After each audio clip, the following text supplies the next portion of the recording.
Talk This. It's dangerous to podcast alone. I'm your tethered once again, just where I belong, host Madelyn. I'm your Pikachu host, Emma. And let's get this place humid! Don't say that. Why not?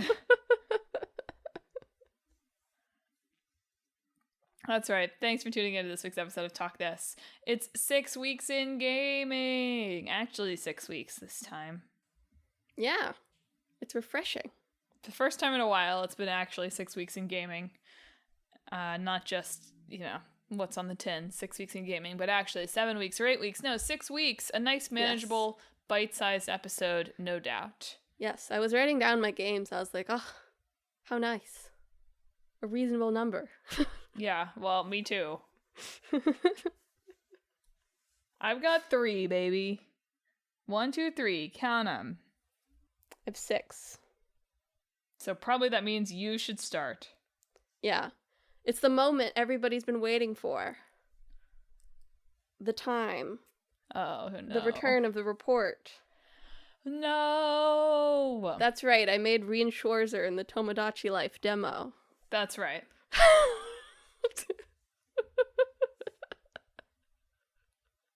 That's what Trails the people wanted to Tomodachi.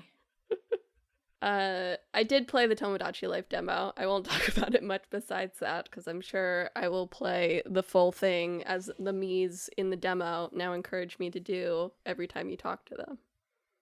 Once you reach the end of the demo, they just start telling you about how cool the retail version will be, which is pretty good. That is nice. Nothing if not persuasive. The demo was very good. I really like all the little cute features. You can have them give each other nicknames now. And give them little quirks. So they can do little poses and stuff. Or have, Rien Schwarzer has the speech quirk where he ends his sentences with haha. As he usually does in Trails of Cold Steel. That's good. So. What is... I'm aware that Tomodachi Life is like a meme generator, right? I know it's that. What is the game? You make Miis. Yes. They live together on an island and form relationships with each other. Okay. So you put a lot of weird people, like either people you know. I don't know who would do people you know, honestly. You can... In the original version, you couldn't say if Miis were related to each other. You can now say, I've made a brother and sister. That's good. Please don't make them fall in love with each other, I guess. Kind of a shame on some levels, but also good. Certain freaks, I'm sorry. Yeah. But yeah, they have, like, added family features now. But yeah, it's essentially just kind of like The Sims, but, like, kind of cuter and also kind of weirder. But in The Sims, there's some advancement, right? So I can play The Sims for any number of things, but I can also like try to, make money, or sometimes there are goals in The Sims, I think. I think the goals in this, like, there is like a leveling up system when you give your Miis gifts. Okay. You can also like find their favorites, right? You can decorate their room. This one has like island building, so there's terrain features where you can make the island shape that you want or whatever. Mm-hmm. But it's essentially just like you have these little guys and they do little things. Yeah. Okay. And then get married and have babies and get divorced. This doesn't sound like it's for me. It's just a funny little, sim thing. Anyway, the real thing... Not goal-driven enough for me. The return of the report, now newly rechristened, the Daybreak debrief. Oh, boy. Yes, I have started Trails Through Daybreak, the first game in the 4th arc of the Trails series. A fresh start in many ways. They're using a new engine. They have a new combat system. There's a new protagonist. They have vapes now. They what? They have vapes now. They have vapes now. They've invented the vape. I'm sorry. Actually, it's the Orbital hookah, which is better, actually. But I would be more supportive of it in the real world if it was called that, too. Yeah. The locals don't like the Orbital hookah, is what I've The gathered. locals from don't current. like the Orbital hookah. Anyway, Trails Through Daybreak moves the action to Calvard, the Republic of Calvard, which is, I guess, kind of French-inspired, just based on the names, but feels kind of America-like, too, in its setup. The more economic-based superpower on the continent, as opposed to Erebonia's military-based superpower. Sure. Calvard is interesting in that it's quite different. Like, it's just a quite different setting in a way that makes me appreciate, like, the world building that goes into this. Mm-hmm. Like, the cops come up a lot in Daybreak, which made me realize in a way that I probably should have realized before that, like, Erebonia doesn't really have cops. It just has more military divisions, which makes sense for the culture. It does. Yeah. And it's an interesting little society building thing that they put in there. It's cool. Anyway, you play as Van Arkride, who is a self-christened Spriggan, who takes on jobs that aren't quite illegal, but also aren't quite legal. So sort of helps people who are in trouble in ways where they can't go to the police or to the Bracer Guild, which is like the global non-profit police of this universe. Love that. The UN, I guess. Sure. Yeah, kind of like the UN, yeah. A little more active, maybe. He gets a new client one day who is looking for an antique ornament of sorts, and ends up getting pulled into a greater sort of mystery and conspiracy to find all of these different ornaments for this girl. And also, if Cold Steel was the mecha arc, because they had big giant robots, this is the Tokusatsu arc, because he turns into a little humanoid robot when things are bad. Yeah. It's very Power Rangers. Awesome. Why not? Sure. Kamen Rider. Let's do it. I am moving through Daybreak much faster than I ever moved through any of the Cold Steel games. Why do you think that is? Partly it's the new combat system, which I was super not clicking with at all until Chapter 2, when I got 4 party members and then sort of started getting it. It's a hybrid action turn-based, so you can attack enemies in the field, and certain ones you can fully defeat in the field just by, pressing the button to attack and the button to dodge. But when you stun an enemy in the field, you can release shards at any point, but you want to do it when you've stunned an enemy in the field. You enter turn-based combat instead. And you can also leave turn-based combat whenever you want. So you can switch between action and turn-based outside boss fights, meaning that exploration is definitely a lot faster. They've also made all the animations quite a bit faster, although that doesn't really impact me because by the end I just skipped most animations, which I can't do in this because they're so short. So I think it balances out to about the same amount of time spent on that. Yeah, so I think it's also just... it's, I think, a shorter... I don't actually think... I was reading something that the script of Daybreak is actually bigger, somehow. But it feels like a shorter game. So I'm not sure how that balances out. But I am in the middle of Chapter 3 now. I think that's maybe halfway-ish through. I think that Daybreak... halfway-ish through? Yeah. Usually these things take years. I know. Partly it's because I haven't had any other PS5 games. Gotcha. Really, You're tanking it. since I started it.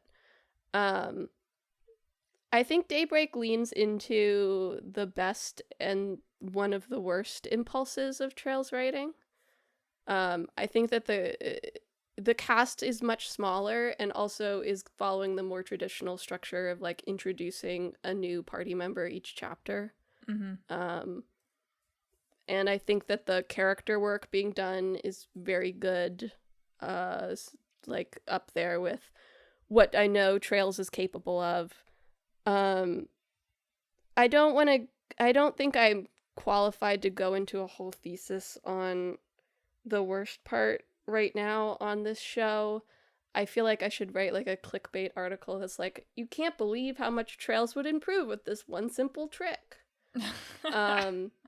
But basically, I think that in the writer's room, they should take the guy that thinks it's funny to joke about dating underage girls, and the guy who thinks it's cool when the protagonist can date underage girls, and they should, metaphorically, put them in a cannon and shoot them in a trail through the sky. Can I ask a question? Sure. So I've checked in with the team. Yeah. They said, Emma, great idea. Here's the problem. Only enough gunpowder for one guy. Honestly, maybe the guy who jokes about it should go first. It's just, like, insufferable. Yeah. If it was just, like, I see that Agnes has, like, a puppy dog crush on Van in a way that I'm worried is going to turn into an actual romance thing. I could maybe deal with that. But, like, there's just, like, all these guys that are like, ho-ho Van, running around with your 16-year-old and your 13-year-old, better not be doing anything bad. It's like, what? Is it? Where's the joke? Yeah. And it happens all the time. Everybody says it. Yeah. Yeah. So, and that's like a holdover from Cold Steel. It was definitely the guy who thinks it's cool. That was the bigger problem. But in this one, it's the guy who thinks it's funny. That's the bigger problem. Yeah. So he should simmer down a little, or it's the canon for him. Yeah, exactly. Anyway, that's Daybreak so far. Basically, we're searching for all these orbments. There's an evil organization. People die in this one. Whoa. Which is cool, I guess. We've met some characters each chapter. We've gone to different parts of the continent. There's this simmering underplot that there's always been this in Calvert, but there's a rising anti-immigrant sentiment, which certainly doesn't feel relevant at all, you know? No, not at all. Who could say anything about that? I'll give them props. They do just say, like, they're racist.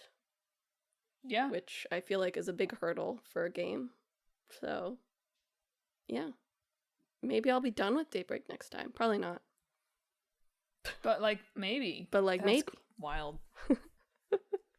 Okay, thank you for sticking through the long Daybreak debrief. I consider myself briefed. Okay, so remember how I often resolve that I'm going to finish a game every month of the year? Yes. So I don't think I did finish one in January. Unless you consider getting like 2048 and 2048 to be finishing a game, which sure. I don't.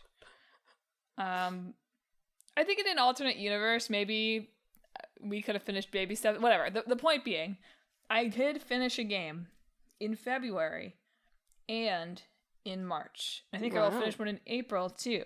Good job. I think there's still a possibility of me managing this year. So last time on the show, you may remember, I don't know if I said this on the podcast or not, but I texted Emma like half an hour before the show that we were supposed to record. So on Sunday at 11:30 a.m. I said, Emma, if I'm fighting Renoir in Clair Obscur, which I refuse to call Expedition 33 until they release another one. Just a lame title, won't be calling it that. I said, if I'm fighting Renoir, am I close to the end? And she said, which time? And fortunately, I was on the second time. So she hadn't spoiled anything for me. I said, the second time. She said, no, you're not close to the end. And I didn't really understand that, because it really felt like I was pretty close to the end. I think I just said, no, you can't do it in one night. That's true. You said, no, you won't make it. You're not close enough. Yeah. I think is what you told me. Which I took to mean, okay, a hard boss fight or, like it's like we're a half hour from the show, and it's gonna take me like 2 hours to finish, and she doesn't want to wait to, you know, we can't miss noon on Sunday. Live. Exactly. Sunday at noon. What I didn't know, and okay, hello, spoilers for multi-time Game of the Year winning game Clair Obscur. Usually I'm talking about spoilers that I know you listener don't care about. Or I'm so far behind on playing the game. And I really am still so far behind on playing the game, but I recognize you listener may not have played it yet either. So, spoilers, jump on through if you don't want to be spoiled. I think the big twist of Clair Obscur is okay. Yeah. So ultimately, you know, you've played the whole game thinking that you're trying to save the people of Lumiere from being gommaged and banished by the Paintress, and like that's the central arc of the story, and like to a certain extent you kind of are still trying to save the people of Lumiere, maybe. But we reveal that all of this has been a little meta world, and what we actually care about is a bunch of stuff happening with people who sometimes have avatars in this world on the outside. And specifically that our pal who looks like... I beat this game like right at the beginning of these 6 weeks, so I'm now like struggling to remember everybody's names. Verso, thank you. I can't get Gustav out of my head. I know Gustav is dead. So it's because the real Verso died in a fire, and the real Mael whose name isn't Mael, got very disfigured in a fire, and so everybody wants to keep on living in Verso's canvas, because there's a tiny little bit of his soul in there. And while I guess I appreciate that they have created for themselves, like, an outside framing narrative device with which to create other stories, I don't know. Did we need that? So yeah. let me just talk about that first. Sure. If your justification for doing this is I want some kind of structural universe that's going to allow me to make a series, I think that we have a long-running video game tradition that you don't need that. That maybe as long as all of your games are vaguely French, or utilize that parrying system that everybody liked, or take your pick, feature an actor who is critically acclaimed but doesn't know what the game was about, really.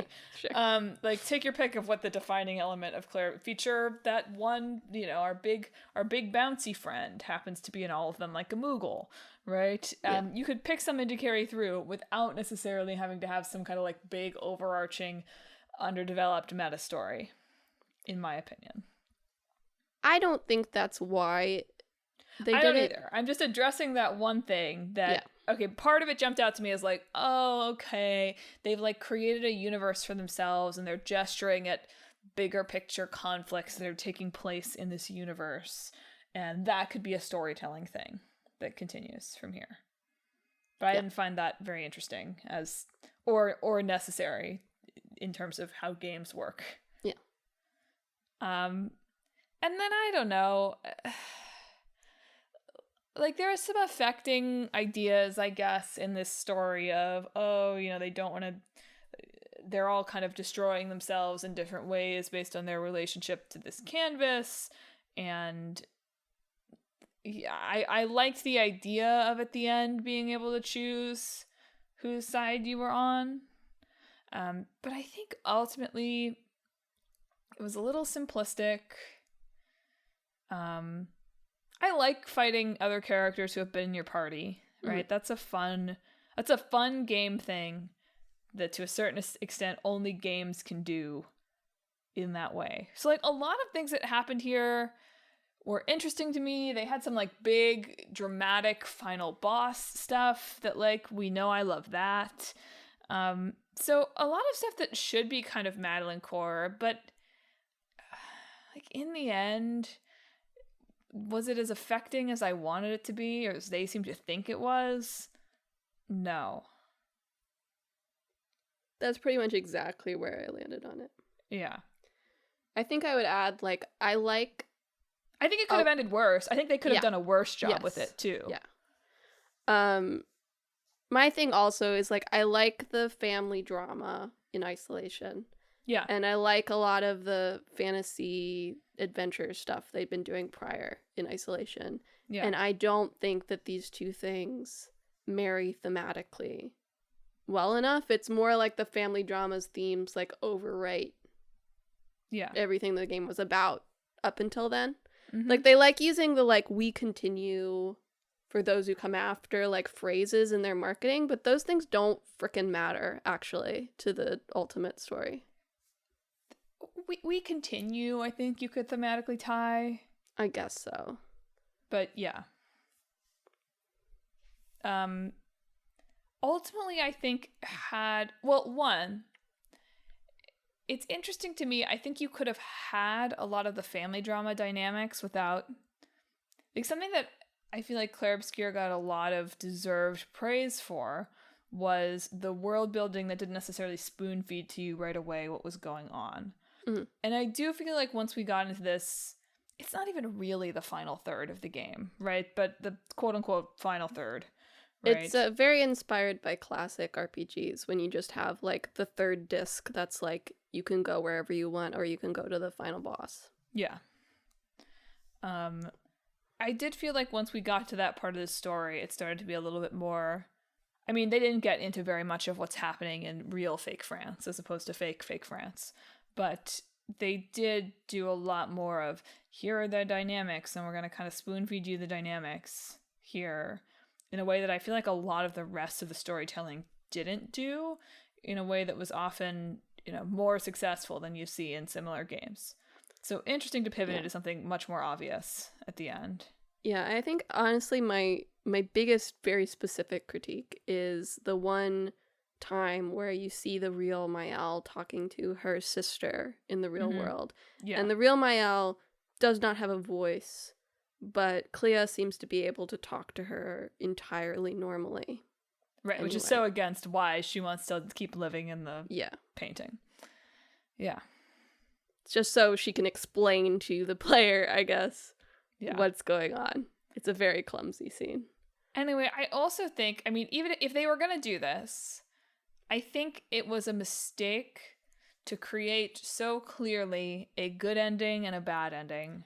But I don't, they did not do that on purpose. And to be fair, like, Verso's ending has, like, some crap, like, piled onto it just to, like, make it worse, I guess. Yeah. And it's like, okay. Like, I actually think... Like, I did think a tiny bit about the moral choice of it all. But then, ultimately, the endings... Like, I went back and I looked up the other... So to explain, right? At the very end, you can just decide whether you're going to... I guess I fought as Verso, right? You fight as Verso against Mael because... So Verso in the canvas is, like, just barely animated with the remaining soul of dead Verso. Right? And that's why sort of through the whole thing, he's been having, like, weird mixed feelings and weird connections and sort of acting like the real one, but not really, and whatever.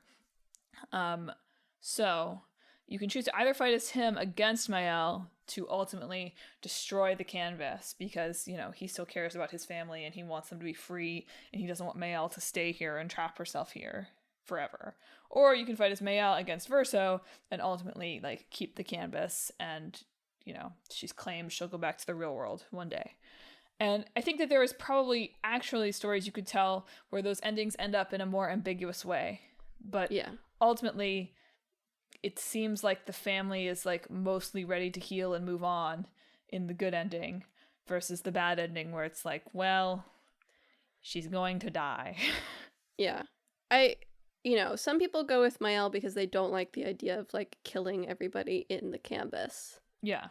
And I understand in theory, like, yeah, they're real quote unquote people or whatever, but I feel like the game actually doesn't make a strong enough case for that. Yeah.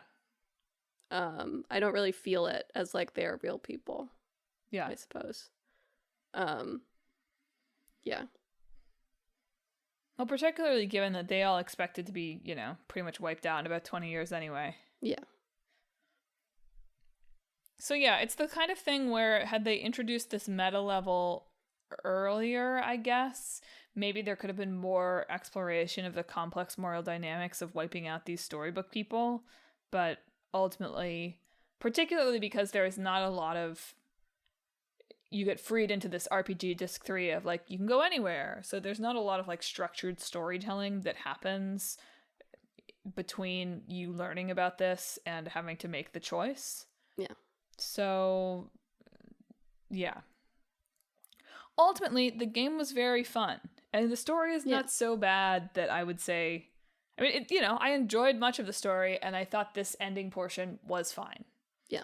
I think it is okay that they decided, we've created this rich and ambiguous fantasy world, and we don't really know how to satisfyingly end it, so we're going to pull the twist escape cord and do it. I think there are probably a lot worse ways that they could have implemented the twist. I think there are a lot worse ways they could have, like, tied up the internal story without that twist. And so ultimately, maybe this is what they had the skill to do. Yeah. It's a game where I simultaneously understand the accolades it's gotten, and I'm also vaguely confused by it, I think. Yeah, it's interesting, right? Yeah. I don't know. It's maybe it's The Last of Us all over again. To a certain extent, maybe, right? yeah. Like kind of similar feeling. Anyway, I'll play another one when it comes out. I'll be interested to see what Clair Obscur 2 is. Yeah. Given that they've pretty much left themselves whatever they want for a storytelling canvas. But it was fun. It took me a while to get into, but once I got into it, I had a good time. I didn't do a lot of extra stuff because I just wasn't interested in getting that good at the game. I was quite good at the parrying and whatever by the end. I don't believe in dodge, so I got pretty good at it. But it was just like I tried to fight one of the like more super bosses, and it was like, oh, like my attacks are doing nothing.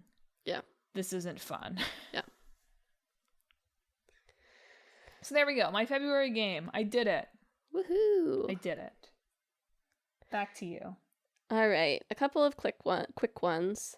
I can't remember if I had started Paranormicite 2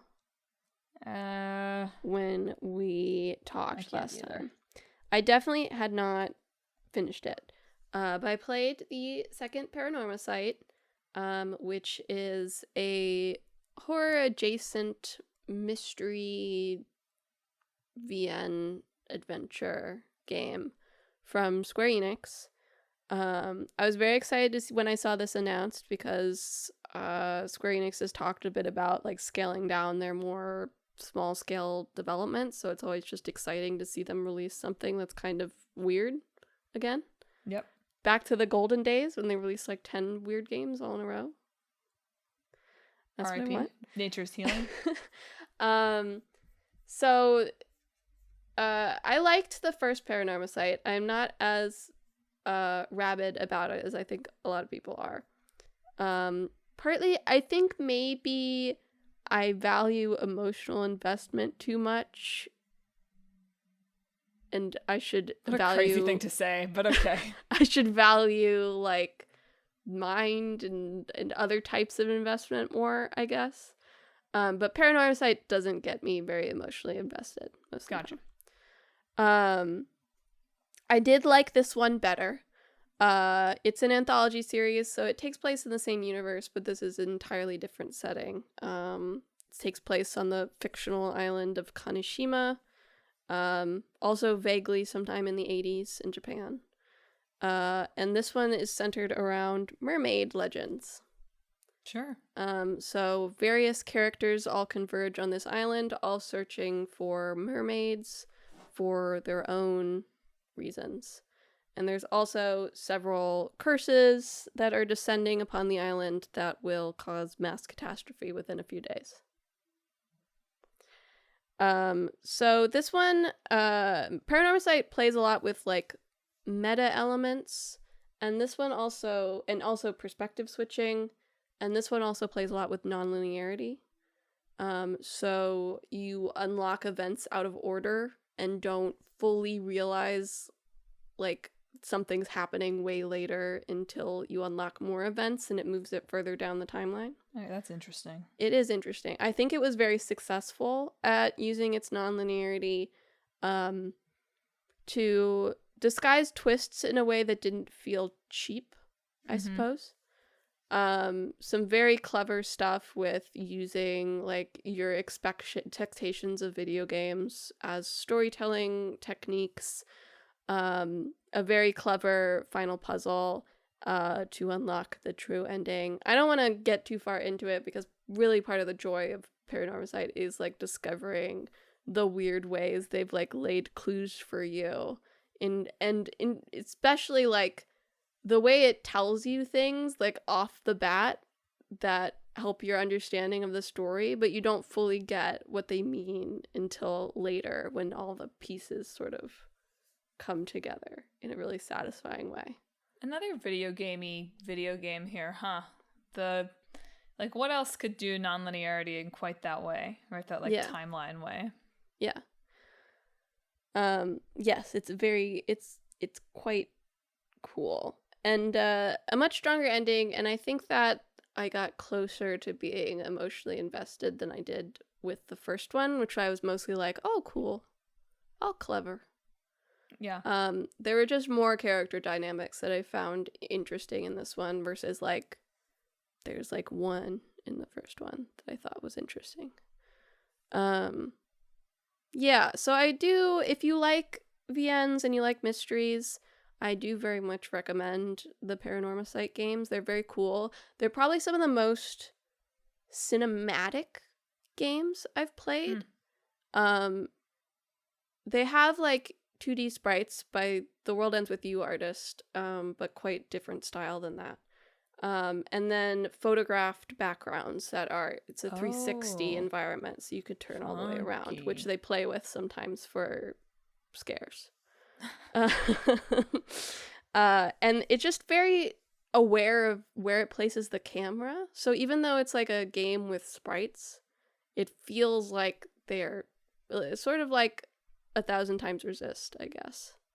Right? Yeah. It sets up these scenes that feel very cinematic in a way that even games that are like aping cinema don't quite feel like. Yeah, they've actually got cinematography happening. Yeah. Or the feeling of a cameraman. And then another short one I knocked off my backlog. I played We Know the Devil, which is like an hour-long visual novel. The predecessor to Heaven Will Be Mine, which I played a few years ago. This one's about like conversion camp, but like supernatural conversion camp. So there's 3 teens. They're assigned to watch for the devil that night. And based on who you leave out throughout your choices, like if someone is isolated, they're the ones that the devil sort of enters in the climax. Sure. Until you get, you get each of their endings, and then you can unlock one where you're able to actually balance the interactions. And they come to a different conclusion about the devil in that one. He was the friends we made along the way. Yeah, exactly. It was the friends we made along the way. I think that I like this one better than Heaven Will Be Mine, which I did like. I found it interesting. They have sort of like a vague style of storytelling where they like don't fully explain to you what's going on. And because we know the devil is a little bit closer to the real world, it's a little bit easier to like fill in the gaps of what's happening, right? Whereas Heaven Will Be Mine is like sci-fi, cosmic horror type stuff. So yeah, I very much enjoyed this. I'm glad I got around to going back to it. Kind of a horror VN time for me, I guess. Spooky season right now. Yeah, spooky season in March. Yeah.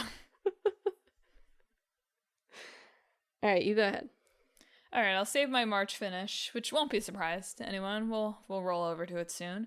But I have also been playing Citizen Sleeper 2, which I had just started. I'd started on some Japan flights in our last episode. When we last left our heroes, I'd had like a devastating contract. Right, I remember.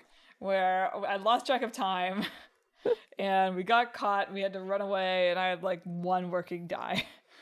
So fortunately, the game has made it quite possible, quite quickly and easily for me to recover things. And, well, I guess I will have a glitch die for the rest of my life. Things could be worse. Okay. A caveat first. I would have played a bunch more Citizen Sleeper 2 had I a Switch where I haven't apparently fried the battery. Yeah. I still haven't tested whether Citizen Sleeper 2 is, like, weirdly draining it fast, or I don't know if there's something else going on, if I need to do some kind of system reboot or whatever. But it's become clear to me that my Nintendo Switch, which I think is 9 years old, maybe. Sure. Certainly 8 years old, possibly 9, is old. So I brought it with me. Like, I had one experience where it did run for like 45 minutes on a commute, and so I was like, okay, that's fine. Like, that's kind of annoying, but like, that's enough time at a stretch. But then, like, the next time I tried to do it, it just died. So I've become someone, longtime Talk This listeners may remember that I, for a long time, had a cell phone that had to be perpetually tied to a external battery. I have not yet purchased another external battery because I think every external battery I have ever purchased has eventually sent me a warning that it could blow up. Good.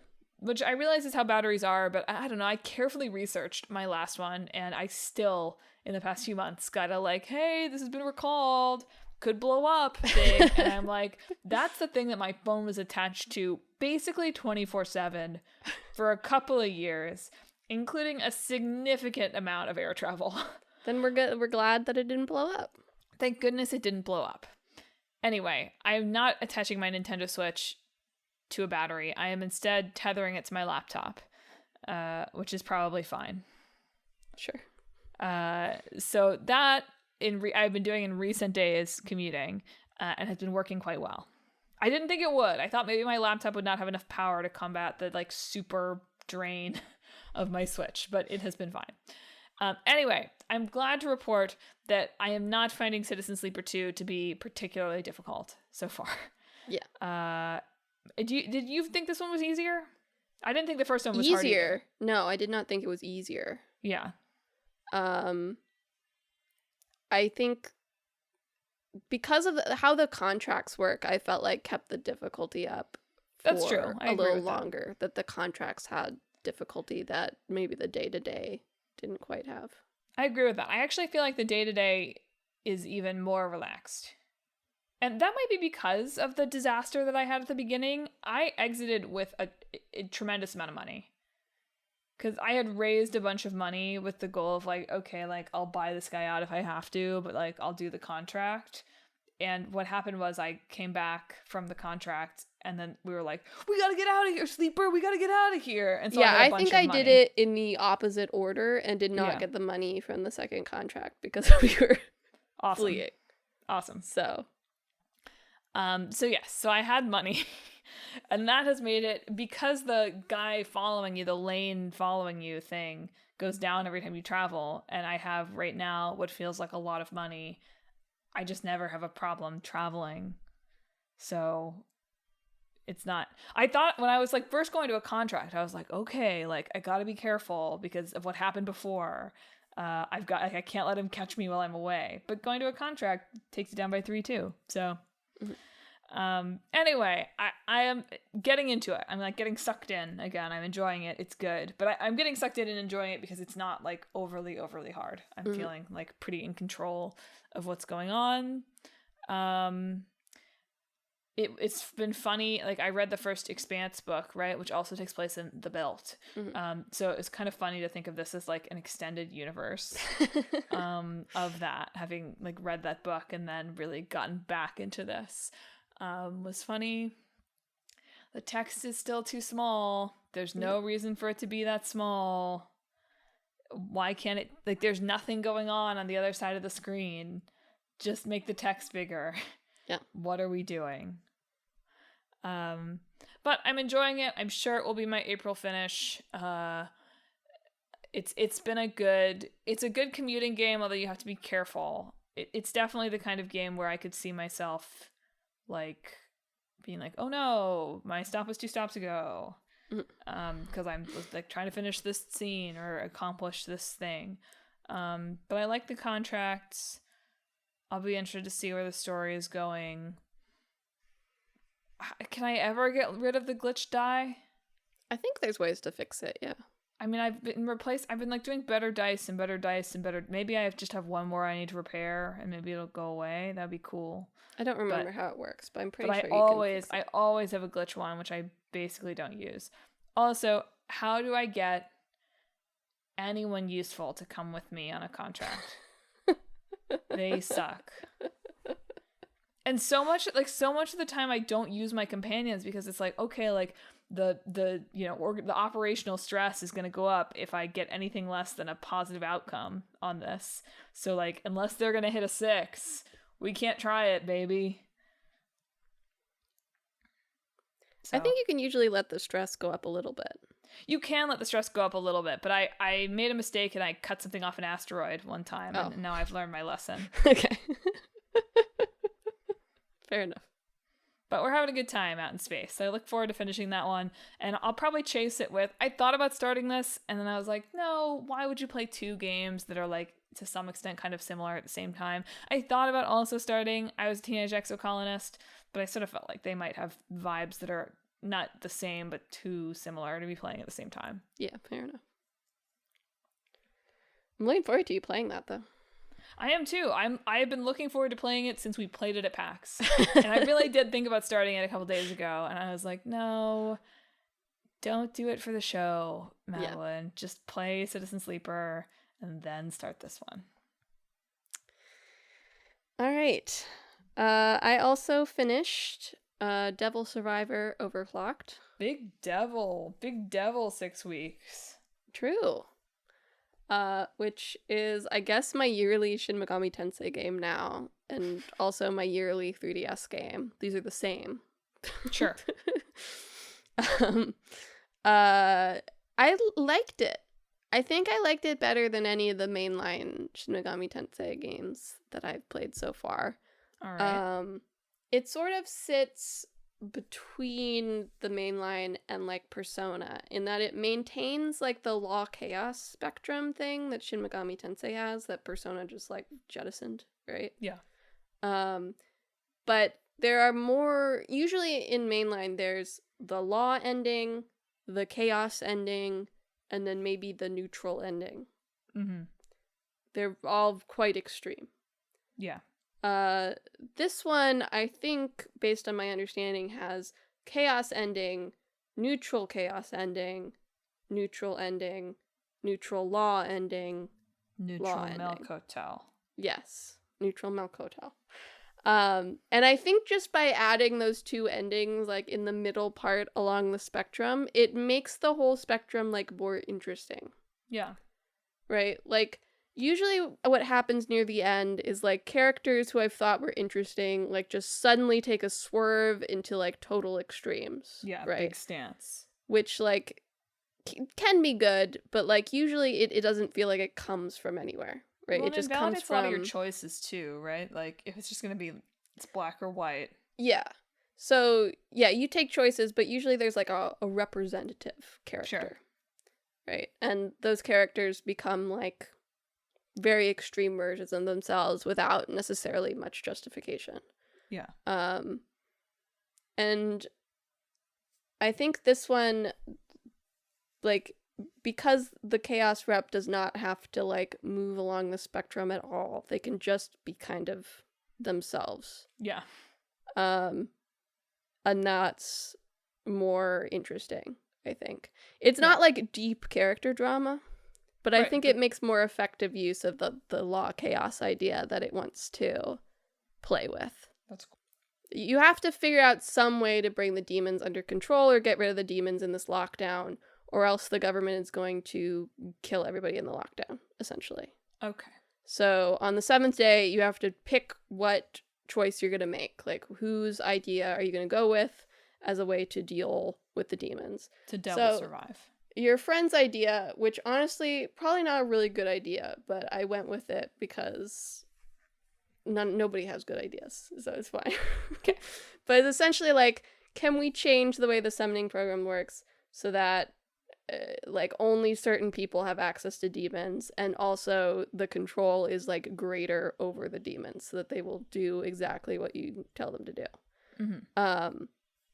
So it's essentially like mankind keeps control over itself, but now has the power of demons as like a new technological revolution. Okay. So not a great idea, but I guess it's faith in humanity, so that's cool. Optimism. Yes. Good. I went with like the optimism. Chaotic optimism. Yeah. And it's interesting how by like picking that, you're able to then bring in like other characters whose roots you have declined, and they're still sort of a part of it, right? You convince them. So like the chaos rep who wants you to become like the king of demons, essentially. You go to him and like, I don't really want to do that, but you made this program, so you have to help us rewrite it the way that we want to. Yeah. Thanks. And I thought that the setup for that was quite cool. And just sort of the way they play characters off of each other. I was really thinking, like, up until, like, halfway through the last day, like, oh, maybe I'll just, like, quickly jump into New Game Plus and, like, do other endings. Yeah. But the second half of the last day was such a slog of grinding. The second to last battle on this route was, like, an exhausting battle of attrition that took a lot of setup and a lot of doing extra battles to get enough money so that I could do the setup that I needed to do. And I was very much worried that I was not going to finish it because I was so stuck on this battle. Yeah. So I think I'm putting it down for at least a while. Okay. Because it took so much longer than I thought it was going to when I reached the final day. The last battle was fine, and I didn't even have the optimal setup for it. It was just the second to last battle was so hard for some reason. So there you go. She's devil survived. The problem is like certain demons can have like certain movement abilities, and so you really want some of your characters to have like demons that don't like can fly over gaps or phase through obstacles to like optimize your ability to do things, but it's hard to get those demons set up so that they could be in your party. And you also have to think about like the typical like resistances, right? Making sure that somebody is strong to everything that the boss can do because it can attack you from anywhere. And also making sure you have enough healing and also enough MP recovery so that you can keep using healing. And it was just a lot to balance. Sounds like a lot of menus to me. It was a lot of menus. A lot of fusioning. But, you know, I just love playing games on my 3DS. And I think next year, you know, there's a sequel. So that'll be my next year 3DS game. And also my next year Shin Megami Tensei game. Awesome. I guess it's a Keep yearly coming tradition down now. the pipe.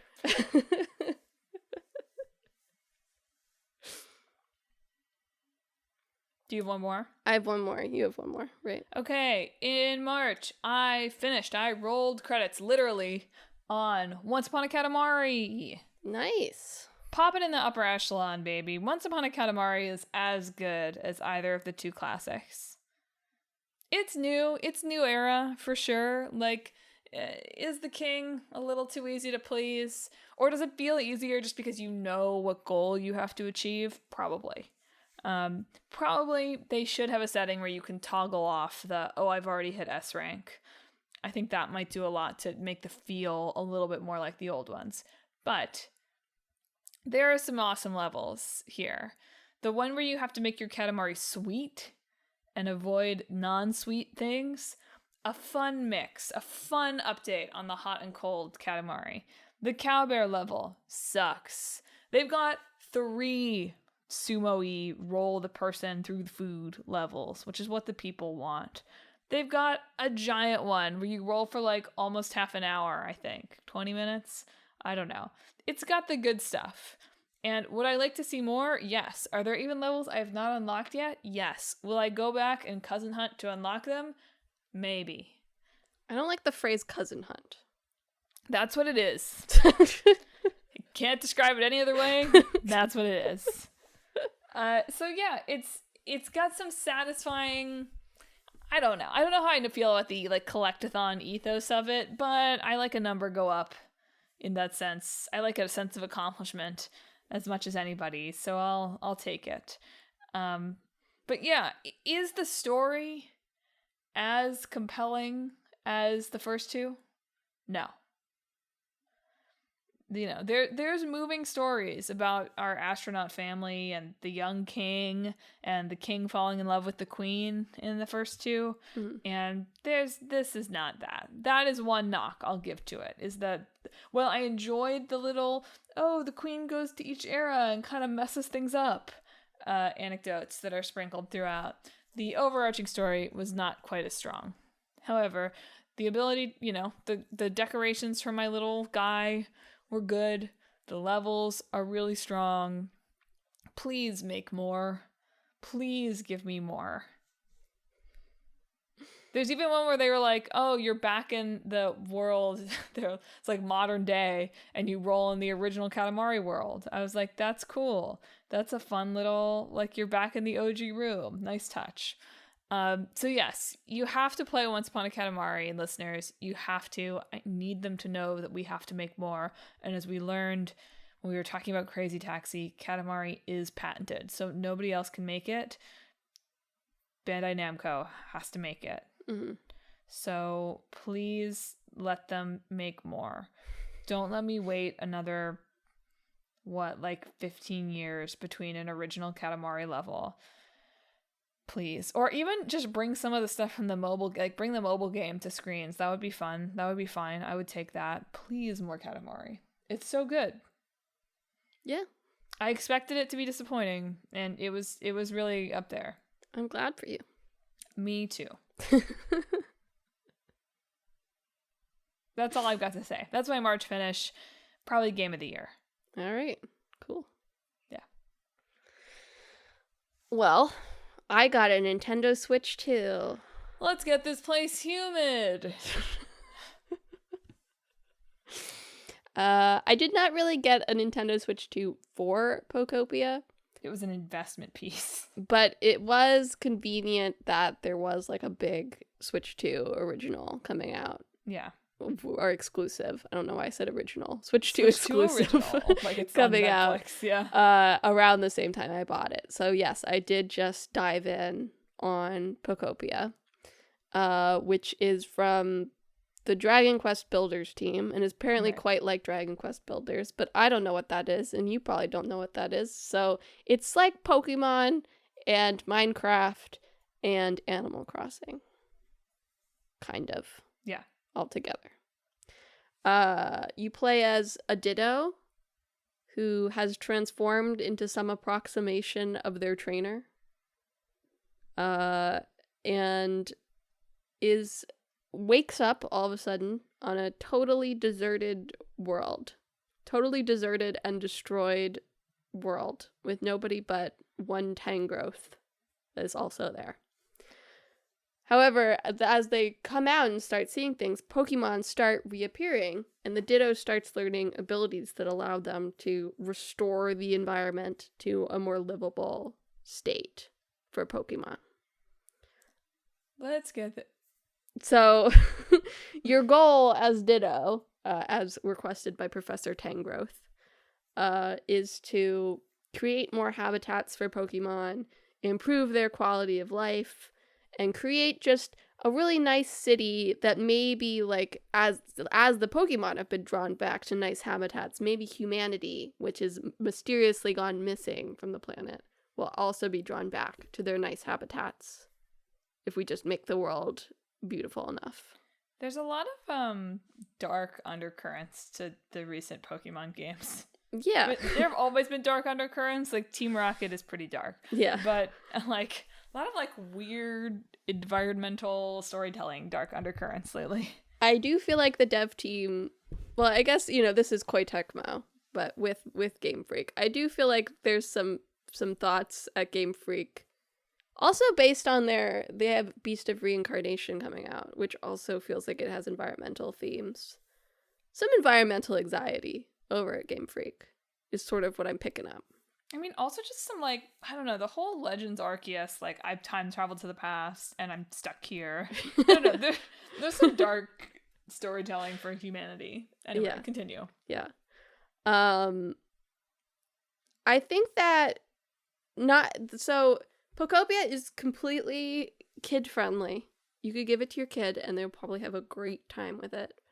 But I also think it is that mythical, like, Pokemon for adults. Just, like, not in the way that people would, like, post about it online. Yeah. I just think that it definitely expects, like, that feeling of nostalgia from you. Yep. Like, the idea of, like, seeing your favorite little creatures just, like, walking around and interacting with each other and doing cute things in the environment. And whenever you'd, like, discover a new Pokemon and it plays, like, the classic sound, it wants you to be like, oh, Bulbasaur! Oh, Charizard! Right? Or whatever. Yeah. And each of the environments that you can go to, and I'm not enough into Pokemon to have recognized this on my own, but once I saw it pointed out, I was like, oh yeah, are based on, like, the layouts of real towns in old Pokemon. Like, there's the town with the SSN is there. Vermilion City. Yes, Vermilion City. And so there's definitely a sense of, like, expecting you to have some history with it, which I don't think, like, is deterring to someone who doesn't have that history with it, or, like I said, a kid who is new to Pokemon, but does feel like they are aware that adults are playing it with some sense of nostalgia. They're rewarding people who have some history with it. Yes. But it also just has a lot of fun ways you can play, right? You can prioritize discovering more Pokemon. You can prioritize terraforming the whole place to make incredible structures. You know, you can prioritize raising the environment level or collecting recipes or any number of other things, right? There's just a lot of different ways. Or just, like, hanging out with the Pokemon. So there's a lot of different ways that you can engage with it, which makes it fun to interact with, no matter sort of what mood you're in at that time. As well as, like, various goals that the game will set for you or that you can set for yourself, right? That either you do on your own, like the person who's, like, destroying every tile in Bleak Beach so that the SSN floats or whatever. Or, like, things they suggest to you, right? Like, oh, there's these railroad tracks set, but they aren't complete, right? So that's, like, a task you could do, right? Yeah. You could, like, fix the railroad track, right? Or there's, like, a space for a house, but there's no house here. So, like, you could, like, put a house here. Yeah. Right? Stuff like that that's, like, cleverly set up. Like, you can go crazy if you want, but also it has suggestions for be like, you could, like, do this here. And that would probably look nice, which is cool. It's an interesting year for Pokemon for adults, right? Because you're right. This appeals to a certain level of both a fan, but, like, Animal Crossing or cozy game or like a certain genre of game for adults. And then I feel like Pokemon Champions, right, is also geared at the, like, I don't really want to play the game. True. I just want to battle and do stats and hone my Pokemon, right? Yeah. So maybe they're evolving. Who knows? Ha! I didn't do that on purpose. But yeah, I rolled credits on it and have done a bit more beyond that. I kind of want to max the environment level of each zone at least. I don't think I'll do the whole Pokédex. I think that would probably be a little much for me. Sure. But there's still some goals I would like to achieve. I got to see Pikachu and Mimikyu napping on a Pikachu couch today. What more can you want, really? And yeah, what more can you want? Come on. I have to say, this is a nice bookend, right? Because I was like, oh, it's not Miitopia. Like, what is the game even called? Tomodachi Life. That's not for me. And this very similar type of game would be for me. So it's unfortunate that I've discovered that I can get my Switch to keep running by connecting it to another device, because that means that I will keep it for several more years. Had that not worked, I would have bought a Switch 2. Unfortunately, I now must stay a generation behind. I have no choice. Yeah. Well, on that note, I threw up. Thanks for joining us for another episode of Talk This. It's dangerous to podcast alone. If you were a Pokemon in Pokopia, who would you be? And what would your little, thought bubble over your head that went viral on social media say? How do you feel about, meta twists 80% of the way through a game that kind of throw out the rest of the story? If you were making the Claire Obscure series, what would be the thing that you carried through the different games to make it that's a Claire Obscure game? And have you bought Katamari? Are you having a spooky devil month? Oh, there's a good devil, a good spirits level in Katamari too, where you roll up yokai. Anyway, if you have thoughts about this or anything else we talked about this week on the show, hit us up on social media. We're on Facebook, YouTube, Instagram, and Blue Sky at Talk This Podcast. You can also visit our website, www.talkthispodcast.com, where you can read all about the show, check out the games in the hat, or read our blog. Maybe featuring soon Emma's blog. Man, if they just fixed this one thing with the canon, Trails would be awesome. Man. I don't think I ever talked about Tita and Agate during Cold Steel because I prefer not to think about them. Doesn't sound familiar. Emblematic of everything wrong. Let's keep it that way. And finally, if you enjoy the show, you ought to subscribe. We're on Apple Podcasts, YouTube Podcasts, TuneIn, Spotify, Pandora Podcasts, online on the app, Overcast, Pocket Casts, wherever you can find podcasts. Subscribe to Talk This so you never miss an episode on Sundays at noon Eastern. Next week, we're talking about Pony Island for our old game. Uh-huh. And Unbeatable for our new game. So look forward to that, and then it's my side quest. I've been thinking about patents or legal or something. We might have done something like that before, We but probably I'd have to have. check. Yeah. So maybe not that. Legally, I mean, I'm we not can allowed revisit things if we want. I don't think there's any rule against that. We but... can't revisit things until we really can't come up with new ideas. That's the rule. Okay. Or maybe we can start revisiting things next year when the old games become new. Yeah, true. Which they kind of already have, but next year they will 100%. The vice versa. Sometimes the old games do become new also. That's true. Yeah.